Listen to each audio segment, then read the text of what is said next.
श्रीमद् भगवद गीता अष्टादश अध्याय मोक्ष संन्यास योग। श्लोक 31। यया धर्मं धर्मं च कार्यं चाकार्यमेव च अयथावत् प्रजानाति बुद्धियः सा पार्थ राजसी। हे पार्थ, जो बुद्धि धर्म और अधर्म को, कर्तव्य और अकर्तव्य को सही रूप से नहीं जानती, वह राजसी बुद्धि है। जीवन में उपयोगिता। यह श्लोक हमें सिखाता है कि यदि हमारी बुद्धि मोह और लालसा में उलझी रहती है तो हम सही और गलत का निर्णय ठीक से नहीं कर पाते। ऐसे में हम कभी कभी अधर्म को धर्म समझ बैठते हैं और गलत कार्य को भी उचित मान लेते हैं।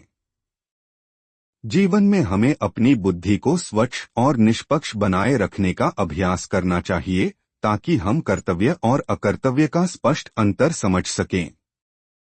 राजसी बुद्धि हमें भटकाती है, इसलिए विवेक और आत्मसंयम द्वारा ही जीवन को सही दिशा दी जा सकती है।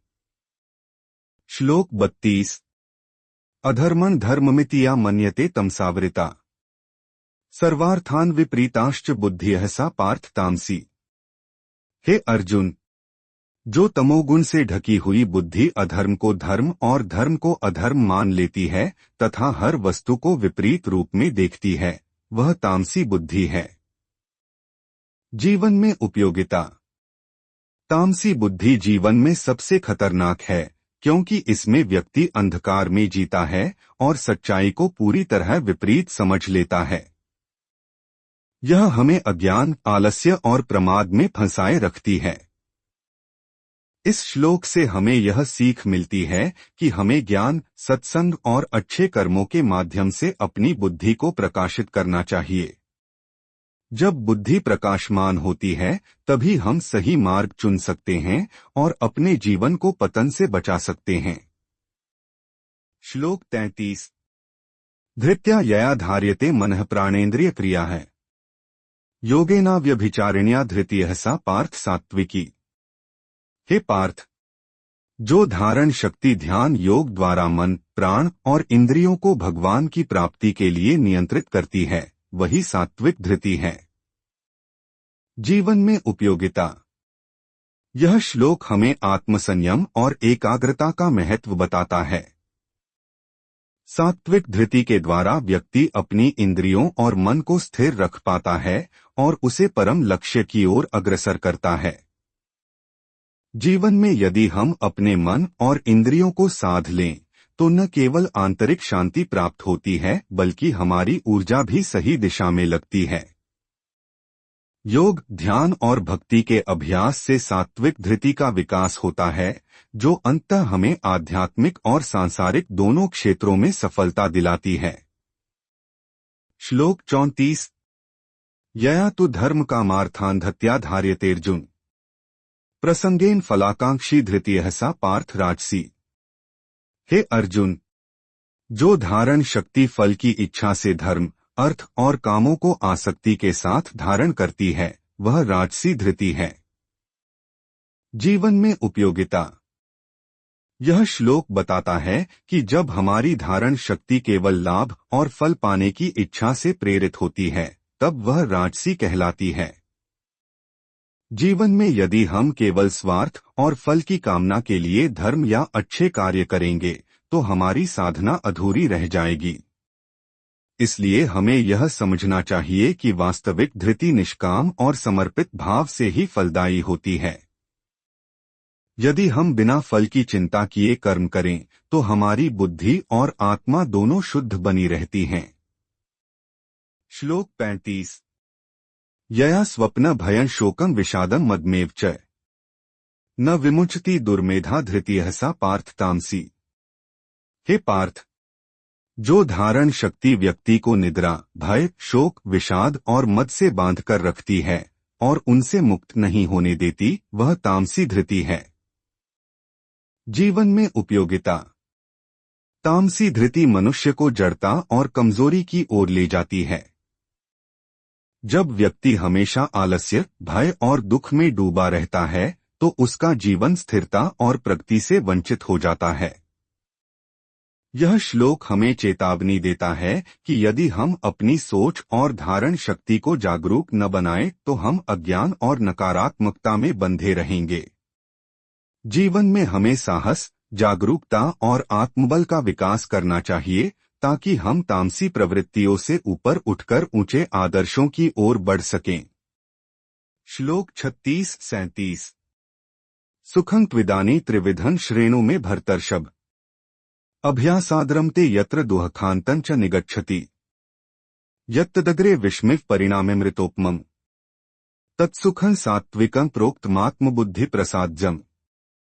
हे भरत श्रेष्ठ, जो सुख साधक अभ्यास से पाता है आरंभ में विष समान लगता है पर परिणाम अमृत के समान होता है, वही सात्विक सुख है। जीवन में उपयोगिता। यह श्लोक हमें बताता है कि जीवन के वास्तविक सुख का अनुभव कठिन साधना, अनुशासन और अभ्यास से मिलता है। शुरुआत में त्याग और संयम कठिन लग सकते हैं, परंतु दीर्घकाल में यही हमें शांति, ज्ञान और आनंद प्रदान करते हैं। सात्विक सुख स्थायी होता है और आत्मा को संतोष देता है। इसलिए हमें क्षणिक भोगों के पीछे न भागकर धैर्य और साधना द्वारा मिलने वाले स्थायी सुख को अपनाना चाहिए।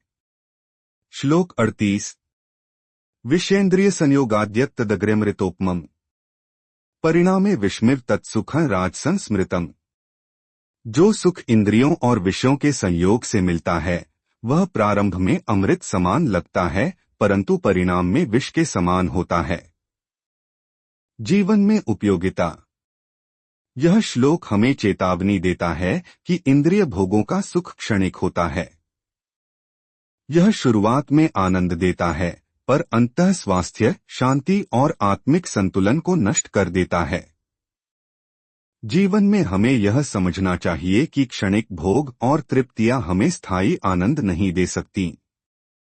संयम और विवेक से ही हम उस सुख को पा सकते हैं जो स्थायी और कल्याणकारी है। श्लोक 39 यदग्रे चानुबंधे च सुखम मोहन्मात्मनः निद्रालस्य प्रमादोत्थ तत्ताम समुदाहृतम्। जो सुख निद्रा, आलस्य और प्रमाद से उत्पन्न होता है, जो प्रारंभ और अंत दोनों में आत्मा को मोहित करता है, वह तामस सुख कहलाता है। जीवन में उपयोगिता। यह श्लोक हमें आलस्य और प्रमाद के झूठे सुख से सावधान करता है। आराम, टालमटोल और अज्ञान का सुख क्षणिक लगता है पर यह जीवन की प्रगति को रोक देता है। यदि हम ऐसे सुख में लिप्त हो जाएं, तो हमारा जीवन नीरस और निष्फल हो जाता है। अतः हमें सक्रियता, परिश्रम और जागरूकता के मार्ग को अपनाना चाहिए। यही वास्तविक सुख की ओर ले जाता है। श्लोक 40 न तदस्ति पृथिव्यां वा दिवि देवेषु वा पुनः सत्वं प्रकृतिजैर्मुक्तं यदेभिः स्यात् त्रिभिर्गुणः। पृथ्वी, आकाश और देवताओं में भी ऐसा कोई नहीं है जो प्रकृति से उत्पन्न इन तीनों गुणों सात्विक, राजसी और तामसी से मुक्त हो। जीवन में उपयोगिता। यह श्लोक हमें सिखाता है कि हर जीव प्रकृति के तीनों गुणों के प्रभाव में रहता है। कोई भी पूर्णतः गुणों से परे नहीं है, लेकिन साधना और विवेक द्वारा हम सात्विक गुणों को बढ़ा सकते हैं और राजस्तामस गुणों को घटा सकते हैं। जीवन में हमें अपने भीतर संतुलन बनाना चाहिए और धीरे धीरे आत्मज्ञान द्वारा इन गुणों से ऊपर उठना चाहिए। यही हमें परम सत्य और आत्मिक मुक्ति की ओर ले जाता है। ओम नमो भगवते वासुदेवाय।